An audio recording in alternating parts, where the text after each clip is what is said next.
I finally did it. I finally saw my first Fast and the Furious movie. And with that is my review of said first Fast and the Furious movie. And so I'm dressing for the occasion. I'm wearing my Vin Diesel shirt.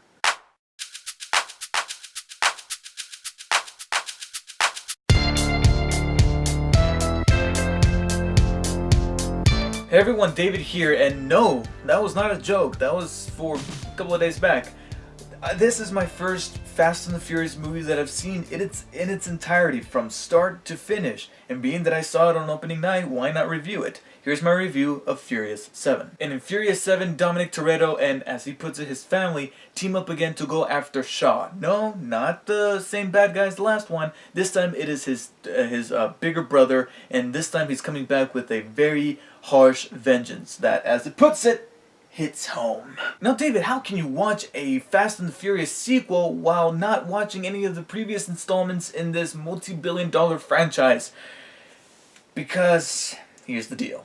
I'm about to anger some of you huge Fast and the Furious fans that happen to watch my videos. I wikied said movies. Even if I didn't watch them from beginning to end, I wanted to have enough information going into this movie so that I can know what's going on. And so I wikied the movies. I looked them up on Wikipedia, I looked at the plot, and I know everything that I need to know going into this movie ahead of time.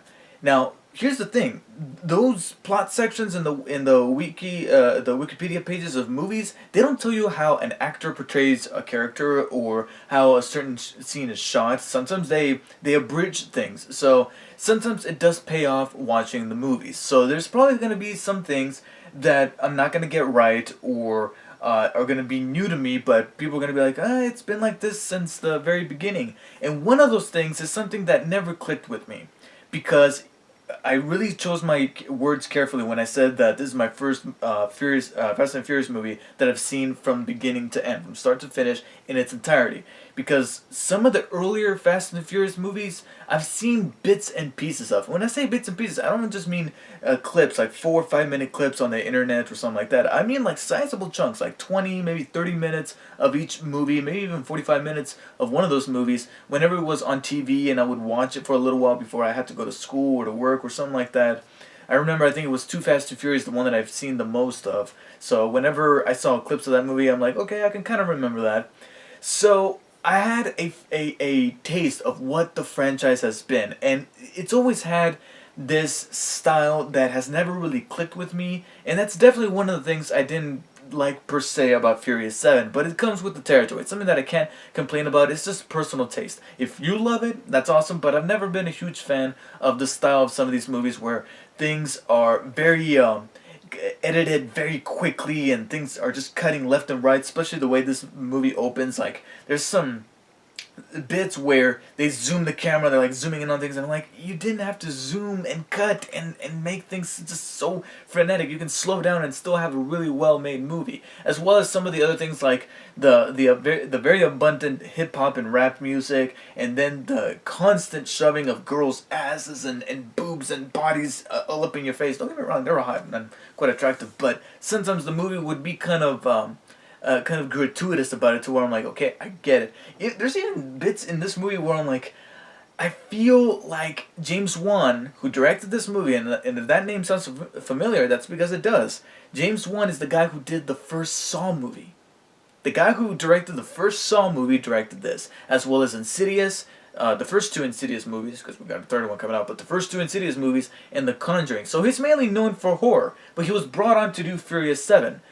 You can't tell. And he was actually one of the things that kind of lured me into watching this one after the previous 6, because I'm like, ooh, James Wan. I'm actually familiar with this director. I've seen some of his movies. I want to see if he takes a different if he has a different take on the Fast and Furious franchise with this installment, but it literally looks just like the other ones from what I can remember seeing of those movies. Because like I said, even though I didn't see all of them in their entirety, I've seen enough to get an idea of the style of these movies. And that style has never clicked with me. And it was just a little bit of a disappointment to see that style is repeated again in this movie. And going back to those girls, there's certain shots where I'm like, I feel like James Wan did not want to put this shot of this girl dancing all up in your face in this movie, but because he wants it to be faithful to the previous movies, he had to put that in there. So with that being said, the movie is just like you would expect it. You got the girls, you got the fast cars, you got the very over-the-top yet very entertaining action sequences that would be right up there with the Avengers at this point, because they've even admitted that by this point Dominic and his team are practically superheroes. They're doing superhero stuff.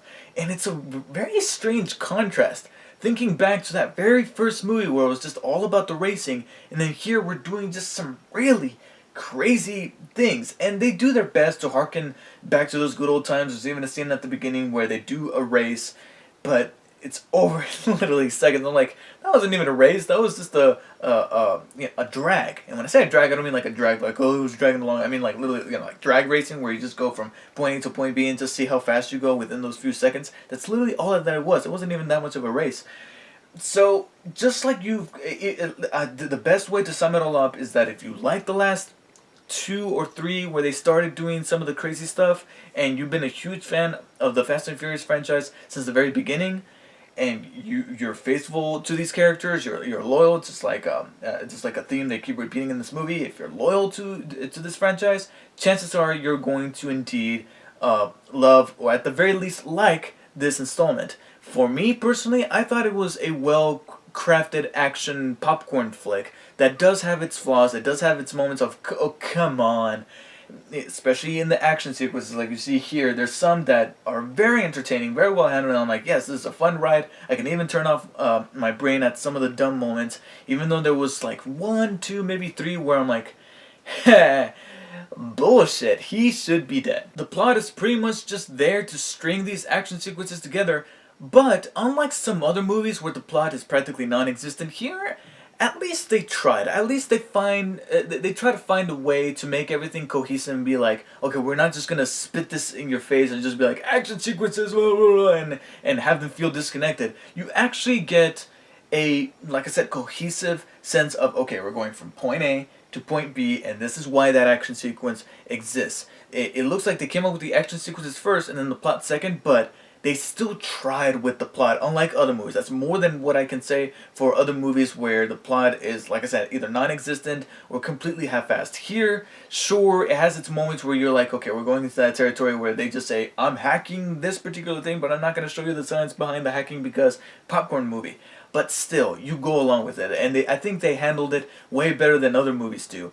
And your original cast, for the most part, original cast of characters from the entire franchise return here, and for the most part, they're exactly just like you left them, so they're not a whole lot different, except for a couple that I feel like I should mention. The character that I ended up liking the most, surprisingly, was Letty, played by Michelle Rodriguez, because her character is dealing with something that happened in Fast and Furious 6 that okay, I'll go ahead and withhold it for now because I feel like it just might be a spoiler. Should you be like me, who's going into the franchise with this one, because hey, every time a new Fast and Furious movie is coming out, and even with certain circumstances, they're going to keep making them as long as they make money.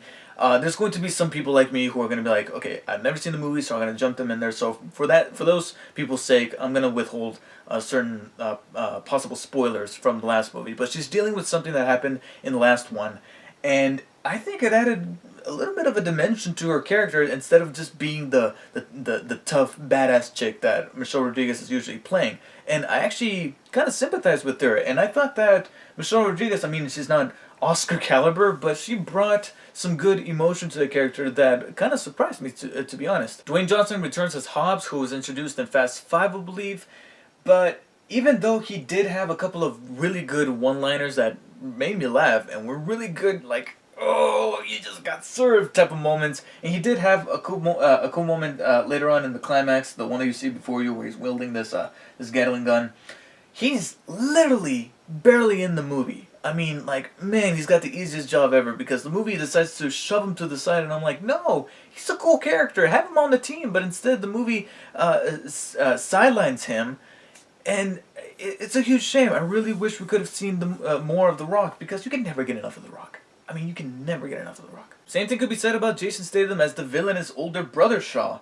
I thought he was really good as a villain. He had his moments where he was taunting our heroes, and I'm like, that's exactly what a villain is to do, but in a held back and badass kind of way, the way that you usually expect Jason Statham to do. But again, he's more in the movie than Hobbs than Dwayne Johnson is, to say the least. He's way more in the movie than he is, but still not enough. I feel like he could have been more in the movie if the movie didn't introduce this other villain played by Jamon Hutso, who I'm like, why do we need to have two villains? I felt like that guy was completely unnecessary and didn't need to be in here. And the only villain that we really needed was Jason Statham's Shaw, because he was really good, and I wish we would have gotten more of him in this movie. Now, there's one character that kind of perplexed me. I mean, he wasn't a negative or positive about the movie, but there was something to him that made me go, okay, I need to talk about him real quick. And that is Tyrese Gibson's character, Roman, who was introduced in Too Fast, Too Furious, the very second one.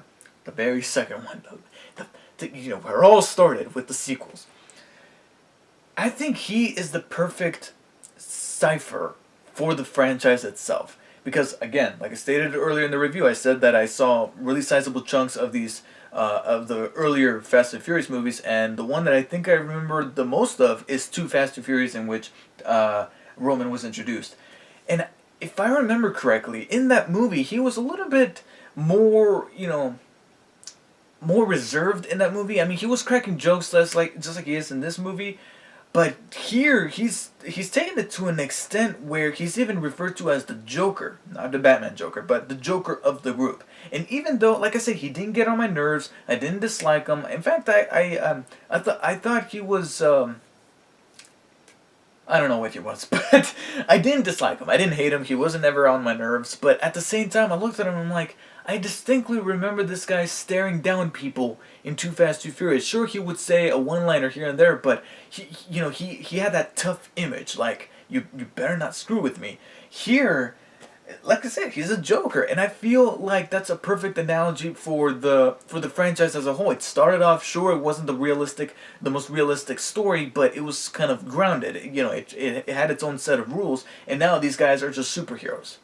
Like who knew that out of all the characters, Roman was the one to be our symbolism for the Fast and Furious franchise. Now, of course, one of the things that everyone's going to be talking about going into seeing the movie is how the movie handles Brian, played by Paul Walker, because if you've been living under a rock, Paul Walker sadly passed away in 2013 in a car accident, and he was in the middle of filming. In fact, I think he was relatively early in filming Furious 7, because their intention was to release it a year later in 2014, but it got pushed to 2015. There was even a point where they didn't even know if the movie was going to be finished, and they were going to release that at all. But they decided to finish it by having Paul's brothers come in as doubles for those scenes that he needed to be in. Now, here's the deal. For the most part, there are scenes that are a little iffy, and you can't knock them down too much for it, because there were only so many tricks that they were able to pull off to make it convincing. But being that I'm very eagle-eyed when it comes to these sort of things, there are a couple of scenes, and to be honest, I don't think you need to be someone like me who's very analytical about movies. My friends who I went to go see this movie with, they actually turned to me and said, "Yeah, I don't think that's really him." I'm like, "You notice that?" Because there's a couple of shots where his face and his head looks a little strange, and that's where they superimposed his face from the earlier movies and used CG to put his face on there on the bodies of his brothers that stood in for him in those scenes. And there's a couple of others where his lines feel a little stitched together, like they took audio clips from other movies, mainly the Fast and Furious movies. And there's also other scenes where him and Dom are talking, and I put quotations around talking because you can clearly tell Brian was supposed to have more lines, but they went back and reshot it in a way where Dom is practically finishing all the lines for Brian, and Brian's just there like smiling, and Dom's just like, "Yeah, I get what you're saying," even though he was the one doing most of the talking. So for the most part, sometimes you can kind of tell, and then there's other moments where you're like, okay, that's a finished scene that he was able to get in there before he tragically passed away. And thankfully, some of those scenes were key scenes that, especially one where he's talking to his wife over the phone. I'm like, okay, I'm glad he managed to film this before he died. However, the ending is, I think, what was the best part about this movie being the send-off for this character, because this is something that they couldn't avoid mentioning when they were asked how they're going to finish this movie without being kind of spoilerish. And that is this movie being retiring Bryant's character, and from here on out not having him as part of the team, but doing it in a way that honors the memory of Paul Walker. And like I said, even though those scenes were kind of iffy because of the CG and because of the way that they were cut together, the ending I think more than made up for it because it was a nice little send off. I think it was handled rather well, and they did the best that they could, and I think it was executed wonderfully. For me personally, the best part, and I'm hoping this is not a spoiler, but I'm gonna mention it anyway. There's a voiceover by Vin Diesel at the very end before the credits roll, and I'm choosing my words carefully here because that's not Vin Diesel pretending to be Dom talking to Brian in the voiceover. That I can actually hear it in his voice that's Vin Diesel talking to Paul Walker for one very last time. And I'm not gonna lie, kind of got to me. I mean, I've never been a huge Paul Walker fan. I never disliked him or hated him. I was just kind of meh on the guy as an actor. But I've heard stories about how he was an awesome guy, and so seeing those last few shots of the movie, I was kind of like, oh man, the feels. There were a couple of other problems, like sometimes the hand-to-hand fighting was a little too, I don't want to say shaky cam, but sometimes I couldn't even see the punches. Like the camera wouldn't be moving too much, or sometimes it would move in a rather cool way. Some good camera work there. But sometimes they would also obscure the actual punches, so I would just have to assume that, okay, there was probably a badass move in there, but I couldn't really see it. And a couple of scenes that tie into the previous Fast and Furious movies, and I know this because people would tell me, and I would sometimes look them up on YouTube, guilty as charged. I felt like they'd simply just cut and paste those scenes into this movie without any proper connection or lead up. I really wish that scene from Fast and Furious 6 and in a way Tokyo Drift would have been connected a little bit better and shown the lead up to it instead of just saying, oh look, it's the scene from the end credits of Fast and Furious 6, because it's literally like they took that clip from the end credits of 6 and just put it into this movie. I wish there would have been a much more seamless way to connect the scene to the movie. But besides that, I thought it was a rather entertaining popcorn flick that, sure, you need to suspend your disbelief for the majority of the movie, but it's actually kind of easy to do. I was surprised by how easy it was to turn off my brain. Despite having those moments, I'm like, okay, come on, really?